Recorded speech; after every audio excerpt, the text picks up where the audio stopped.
सकाळचे वाजले होते 6 आणि मी एवढ्या सकाळी स्किन केअर करत आहे. तर कशासाठी? तर शेवटपर्यंत व्हिडिओ नक्की बघा. तर 6 वाजले होते आणि मला करायचं होतं थोडा चेहरा क्लीन. तर मी एवढ्या सकाळी बाकी काही करू शकत नव्हती आणि माझ्या चेहऱ्याला, माझ्या हाताला, मानेला, गळ्याला टॅनिंगचा प्रॉब्लेम खूप आहे. कारण की माझी स्किन खूप लवकर टॅनिंग होते. उन्हाळ्यामध्ये तर मला स्किन प्रॉब्लेम हा खूपच आहे की लवकर टॅन पडला जाते आणि मला बाहेर जायचं होतं. तर कुठे? तर व्हिडिओ शेवटपर्यंत नक्की बघा, तर तुम्हाला कळेल. तर डी टॅन घेतलेलं आहे आणि डी टॅन हे असं लावून घेतलेलं आहे. कम से कम 15 मिनिट डी टॅन ठेवलेलं आहे मी चेहऱ्यावर आणि त्यानंतर मला रिमूव्ह करायचं होतं. तर मी म्हटलं थोडेफार कामं करून घेतले, कारण की सकाळला 4:30ला सुटले होते. कुठे बाहेर जायचं म्हटलं की मला थोडं लवकर उठावं लागते, कारण की घरची कामं करून मुलांचं म्हणजे खाणं वगैरे सर्व आवरून बघून मला बाहेर पडावं लागते. एक लेडीजला म्हटलं कुठे बाहेर निघतो म्हटलं, तिला बाहेर जायचं म्हटलं की तिला घरचे सर्व कामं आवरून घ्यावं लागते. माणसाला बरं पडतं ना, की काही टेन्शन नाही. शर्ट पॅन्ट घातलं, उठले, तयारी केली का बाहेर निघाले. पण आपलं तसं नाही. तर डी टॅन वगैरे करून घेतलं. मग लागले परत कामाला. कामं वगैरे झाले आणि त्यानंतर मी पूर्ण रेडी झाली. तर सकाळला अंघोळ वगैरे करून बाकीचं जे काही थोडाफार लाईट मेकअप होता आणि गरमी तर एवढी बघा की मेकअप थोडा लाईट मेकअप करूनसुद्धा गरमी खूप झाली आणि 7 वाजले होते सकाळचे आणि मला निघायचं होतं आता बाहेर. तर मी आली होती मेकअपला. तर आज सायडर मेकअप होते नवरींची आई आणि नवरींची बहिणी. बाकींच्याचा ऑर्डर तर कॅन्सल झालेला होता, ते दुसरीकडे गेलेले होते. आणि मग चाय नाश्ता असं माझ्यासाठी आलेलं होतं आणि मी पण खाल्लं, कारण की मला पण भूक लागलेली होती.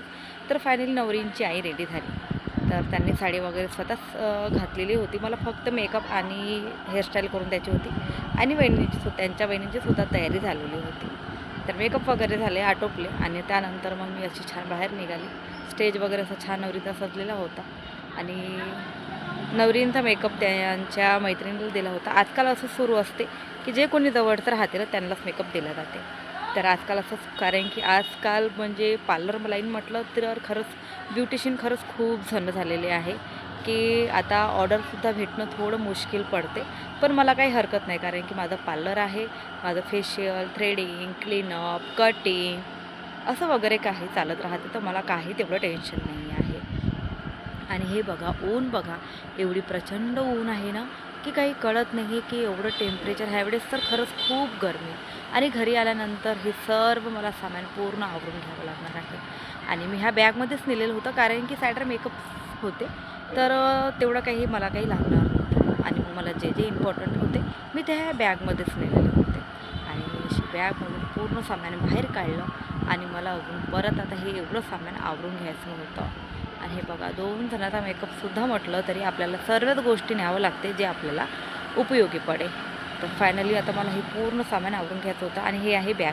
हे बॅग खरंच खूप छान निघाली आहे आणि मी अशीच बाहेर वगैरे मेकअपसाठी वगैरे गेली ना तर मी हेच बॅग यूज करते जास्त करून, कारण की ह्या बॅगमध्ये माझे मशीन सर्व पूर्ण गोष्टी चालल्या जातात. आणि आता बसली आहे पूर्ण सामान आवरायला. मशिनी आपापल्या ठिकाणी त्यांच्या खोक्यामध्ये व्यवस्थित ठेवून द्यावं लागते. आणि मग संध्याकाळचा टाईम आणि मी आता बाहेर निघाली आहे माझ्या मुलांसोबत आणि अशी थोडी तयारी करून घेतलेली आहे. आणि मुलांची खूप दिवसांची इच्छा होती आणि मी पण त्यांना असं बाहेर कुठं वगैरे नेलं नव्हतं. तर म्हटलं चला, कारण की मी मुलांना बाहेरचं खूप कमी देते, पण एखादी वेळा ठीक आहे, कारण की मुलांची इच्छा पण असते आणि मुलांसोबत आपली पण काही इच्छा असते. तर म्हटलं चला, आज मुलांना मी आणले होते लस्सी पाजायसाठी, कारण की आमच्या हिंगणघाटची लस्सी थोडी फेमस आहे. नागपूरवरून सुद्धा दुरून दूर लोक आमच्या हिंगणघाटला लस्सी स्पेशल प्यासाठी आणि पार्सल नेत असतात. तर काही जणांनी ज्यांना कोण घ्यायचा होता, कोणाला आवडत होतं लस्सी, पण आम्ही लस्सी घेतली. रुहान, मी आणि दक्षुनी कोण घेतलेला होता आणि धवलनीसुद्धा. तर मी अशी चिल्लर पार्टी पूर्ण घेऊन आलेली होती, कारण की ज्या ताईला थोडं काम असल्यामुळे ते काही येऊ नाही शकली, कारण की तिची पण इच्छा होती, पण तिला थोडं काम असल्यामुळे ते काही येऊ नाही शकली. तर मीच हे पूर्ण चिल्लर पार्टी घेऊन आली, कारण की माझ्या घरापासून खूप काही असं दूर नाही आहे.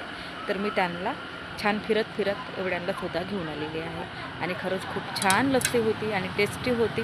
याच्यामध्ये आईस्क्रीम, काजू, बदाम, मनुका आणि खायला पण फार टेस्टी, यमी आणि उन्हाळ्यामध्ये खरंच असं थंड पाहिजेलच, काहीतरी थंड खाण्याची एक मजाच वेगळी असते आणि मुलांनासुद्धा पण बाहेर जाण्याची एक काहीतरी वेगळीच आवड असते. अशाच प्रकारे माझा दिवस आज पूर्ण असा कंप्लीट झालेला आणि माझ्या व्हिडिओला लाईक करा, शेअर करा आणि सबस्क्राईब करायला विसरू नका. चला बाय.